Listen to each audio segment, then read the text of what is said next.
Hey sword friends, I thought you guys might like to take a look at this new sword. Let's unbox it. This is a sword called Afro Samurai from the manga series and television series starring Sam Jackson. It's a really cool extra curved tachi design. Let's take a close look at it.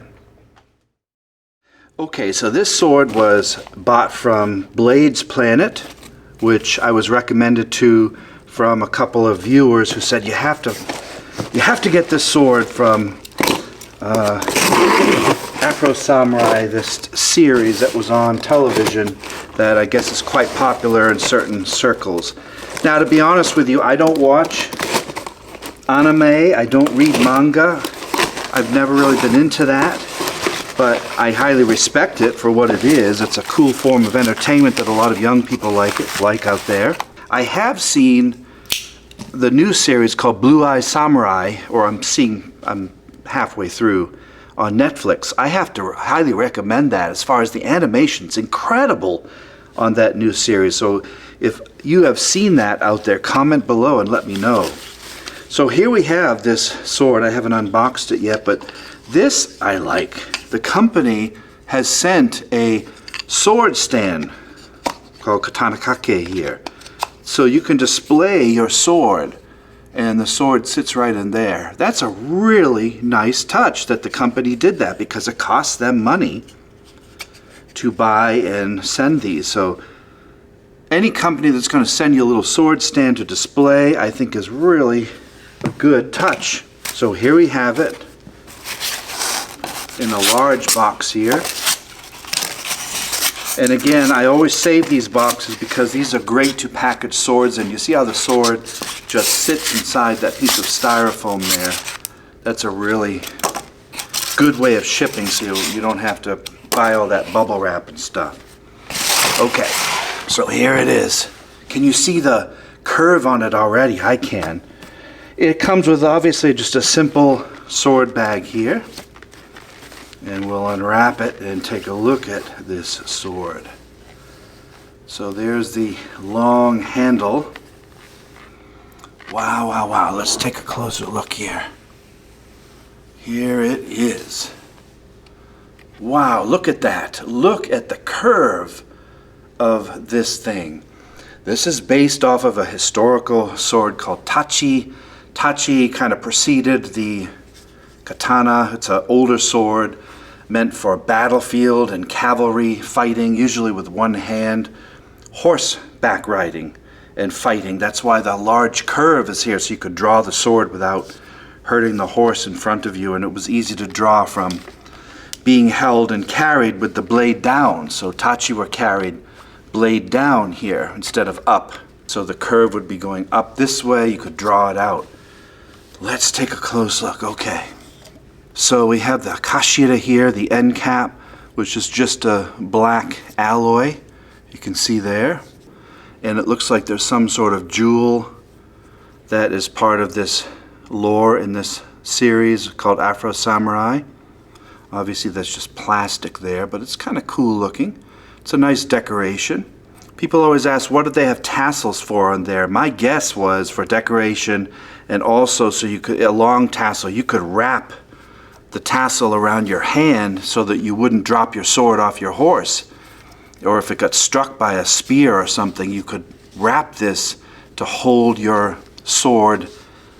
And of course, these would be lost in battle as well as the rings themselves. But that's what I'm guessing it was for. It was to hold your sword there. That tassel would help. It would help with your grip.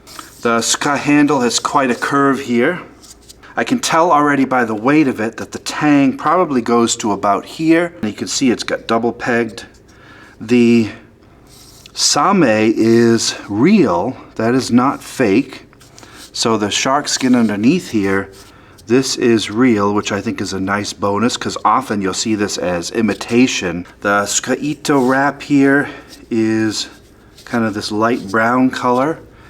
It is okay. It's not greatly wrapped. I can move these a lot, but I've seen much worse. The diamonds look pretty uniform. The Manuki underneath, I can't tell what these are. I'm guessing they're probably a dragon or something typical. I can see it looks like a dragon. but I'm not positive what the manuki are underneath. The wrap is probably cotton or silk, I'm not sure. Moving up here, you have this simple guard. It looks like the guard has scratch marks on it, which are intent and purposeful. So however they designed the guard here, you can see it's got scratch marks there, which I think is a nice touch. I like the square shape of it. It's a bit larger than some, but I like how they cast those little scratch marks in there as if this sword's been through a bunch of battle.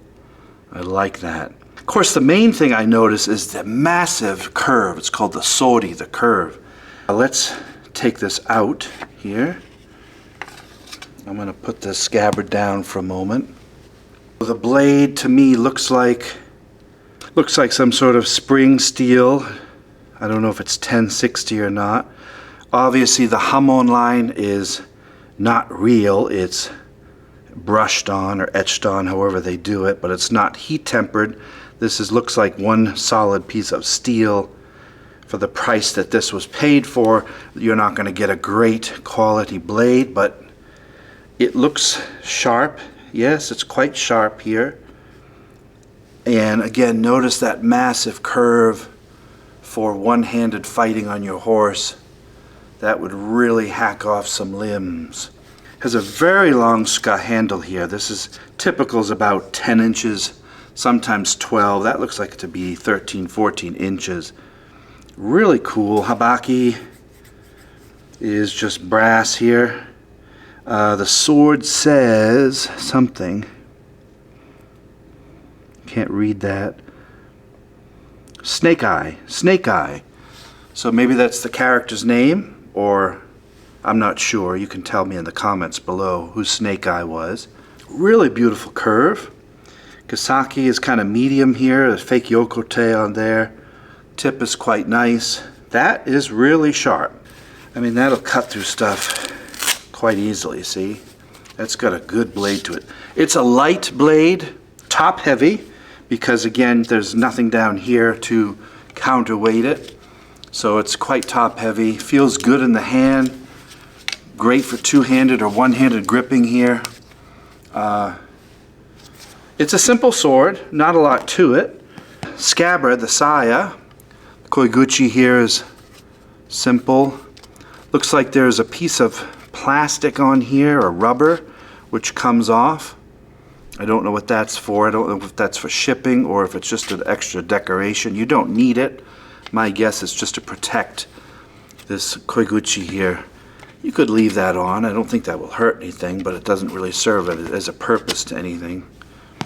But it's got a nice lacquer on here for the saya, kind of this brown orangey color, and a little bit of detail at the end there, which is nice. That's a beautiful looking end. And the sword should, let's see how it fits in here. It's got a good grip, good match here with the habaki. It fits nicely. It's not loose. There's no rattle here, which a lot of cheap swords have a rattle to them. So, of course, this is going to make noise. And sometimes in legends, they say that they took these tassels off in order to be more quiet in battle. They would remove these. I'm not sure if that's true or not, but it makes sense. You don't want that moving around if you're off your horse, walking around. You don't want that tassel hitting things. Look at that. I like it. I like the sori curve. Massive, massive tachi curve to this. So there's the Afro Samurai sword, which was a television series, and I guess it was voice acted by the one and only Sam Jackson. It's an attractive wall hanger to show your friends, or if you're into this series, you will like this sword. I forget what the cost of this was, somewhere around $150. I think for $150 you're getting a nice piece to display to your friends. I don't know how much cutting I would do with this. It'll go through soft targets like water bottles and pool noodles, things like that. I don't know if I would cut bamboo with this. I think it might break somewhere down here because the handle construction isn't the best. I'm not even going to bother to take this apart because I don't think you could. It's probably glued together. But it fits nice. It's a good sword. If you're interested in collecting one of these, you can find them online. Again, I'll put the description below. I think I found this on Etsy or some sort of site through Etsy here. I don't know how many of these are left or when they're going to last, because it's probably, my guess, a short-run collector's type sword. I don't think they're going to make a lot of those, and it might have been out for quite a while. I would call this a fun purchase for a budget sword to add to your collection as strictly a piece to talk about and as a piece of television history, manga history, and perhaps to show as a visual comparison between the tachi sword and the later katana. There you have it. So everybody, thanks for watching. I appreciate your time. Make sure you subscribe to the channel if you want to see more sword review videos. And what other anime or manga characters would you like to see the sword of reviewed? Maybe we'll get some of those in the future. Thanks for watching, everybody. Have a great day. Bye-bye.